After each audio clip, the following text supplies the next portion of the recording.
सत श्री अकाल एवरीवन। आज जब मैं ये 6 मार्च 2026 को ये वीडियो रिकॉर्ड कर रहा हूँ तो पीकी ब्लाइंडर्स की मूवी द इमॉर्टल मैन आ रही। अब पीकी ब्लाइंडर्स जो सीरीज है मैंने एक दो बार देखी है पूरी पूरी, और इसमें मेरा एक फेवरेट सीन है, एक फेवरेट डायलॉग है जो मैं आपके साथ आज डिस्कस करना चाहता हूँ और उसके थोड़ी डेप्थ में जाना चाहता हूँ। ये डायलॉग है सीजन 5 के एपिसोड 6 में, जहां पर थॉमस शेल्बी विंस्टन चर्चिल को मिलता है और विंस्टन चर्चिल थॉमस शेल्बी को कुछ समझाने के लिए उससे एक एग्जाम्पल देने के लिए पूछते हैं कि क्या तुम्हारे पास कोई गार्डनर है। और तब वो डायलॉग आता है जब थॉमस शेल्बी कहते हैं कि मेरे पास एक नहीं 3 गार्डनर हैं, और वो इतने सेटिस्फाइड हैं, इतने अनएम्बिशियस हैं कि वो ऐसा एक सुकून महसूस करते हैं जो मैं जिंदगी में कभी नहीं कर पाऊंगा। यहाँ पर मुझे पर्सनली थॉमस शेल्बी की एक अवेयरनेस देखने को मिली अपने लाइफ में। थॉमस शेल्बी का कैरेक्टर पूरी तरह से एक ऐसा कैरेक्टर है जो एम्बिशन के जाल में फंसा हुआ है। अपने एम्बिशन को पूरा करने के लिए वो अपनी जिंदगी का खतरे उठाता है, अपने रिश्तों को खतरे में डालता है। एंड में उसकी एक बेटी भी मर जाती है, अगर आपने एंड तक सीरीज देखी है तो ये सारा कुछ देखने के बाद ना मेरे को ऐसा फील होता है कि बिहाइंड ऑल द ऑरा या all that sigma thing of Thomas Shelby एक बहुत इंपॉर्टेंट लेसन इस सीरीज का मिस हो जाता है। वो है ये दिखाना कि कितना एक जो इंतहा है एम्बिशन को पाने की, उसके पीछे कितना ट्रॉमा होता है। थॉमस शेल्बी की लाइफ पर्सनैलिटी को हम सब एडमायर करते हैं, बट उसकी लाइफ हम नहीं जीना चाहेंगे। बहुत डिप्रेसिंग लाइफ है वो, बहुत ही चक्करों में घूमने वाली लाइफ है वो। एक बार कुणाल कामरा ने एक अपने स्टैंड अप में मोदी जी के बारे में ये कहा था कि राहुल गांधी जी को बचपन से प्यार मिलता आया है, इसलिए शायद उनमें पावर की उतनी लालसा नहीं है। और नरेंद्र मोदी जी की आई थिंक 50 साल से बाद 50 साल से पहले उनको किसी ने हेलो भी बोला, इसकी हिस्ट्री नहीं है। इसलिए जिस इंसान को प्यार नहीं मिलता वो पावर के पीछे भागता है। जिसको भी प्यार मिलता है वो पावर के पीछे क्यों जाएगा?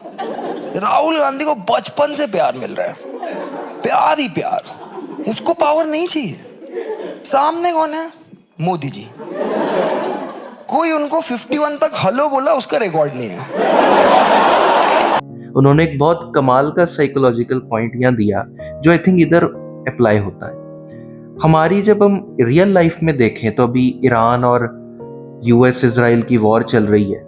अभी यूएस के अंदर की पब्लिक भी नहीं चाहती कि वॉर हो, ईरान तो वैसे ही नहीं चाहेगा कि वॉर हो, तो ये वॉर करवा कौन रहा है? ये वॉर करवा रहा है इंसान के अंदर का एम्बिशन।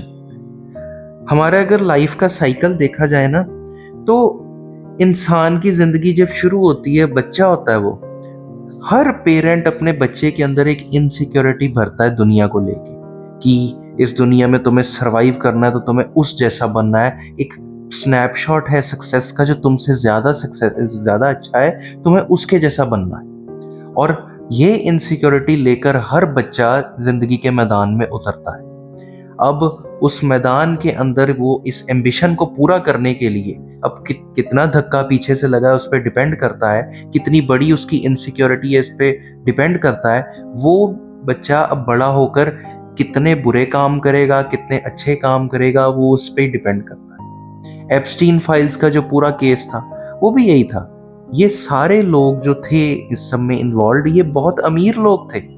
इनको अगर सिर्फ वासना ही होती तो ये वैसे भी पूरी कर सकते थे, पर छोटे बच्चों साथ करना वो चीज दिखाती है that they want to show कि हम पावरफुल हैं, पैसे देके तो कोई भी कर सकता है। तो it was a game of power, not lust. उसी तरह से ही जो एम्बिशन है वो हमारी सोसाइटी को कैंसर में डाल रहा है। ये एम्बिशन हर एक सक्सेस के साथ आगे के आगे बड़ा होता जाता है। अब देखो, एम्बिशन के पीछे का सोर्स है एक इंफीरियोरिटी कॉम्प्लेक्स।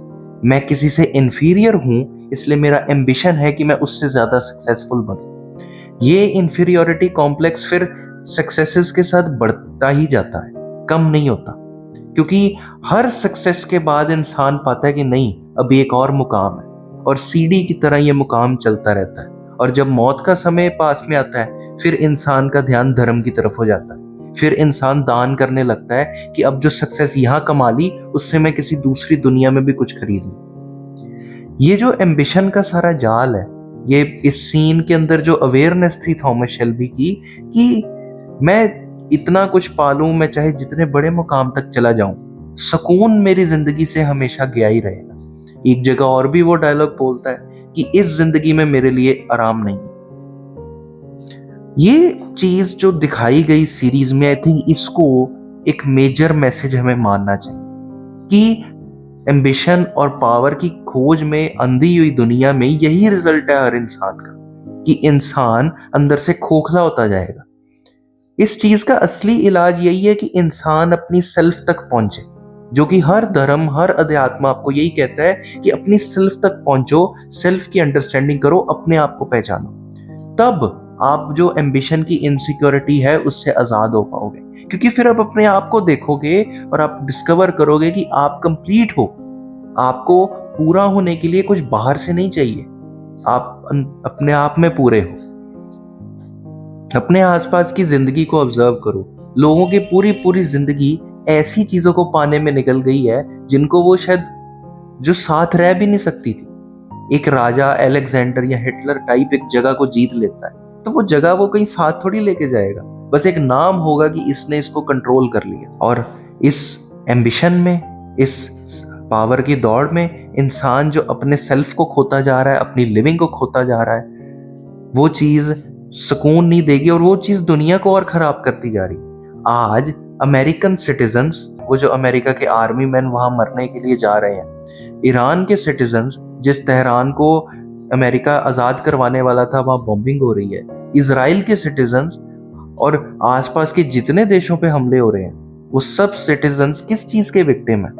इस एम्बिशन के, जो शायद वो खुद भी नहीं चाहते थे। पर ये जो ऊपर टॉप पे बैठे हुए लोग हैं, ट्रंप हो गया, मार्को रूबियो हो गया, इधर नेतन्याहू हो गया, आयतुल्ला खोमेनी हो गए, जिनके रजीम ने वो सारे प्रोटेस्ट दबवाए, 1000 के आसपास लोग मरे उसमें। असल में तो इन लोगों का इंफीरियोरिटी कॉम्प्लेक्स है ना, कि मुझे टॉप पे जाना है, मुझे सब कंट्रोल करना है, जो इतने सारे लोगों की जान को खतरे में डाल रहा है। नहीं तो उनमें क्या स्पेशल है? उनमें स्पेशल कुछ नहीं है, एक इंफीरियोरिटी कॉम्प्लेक्स है।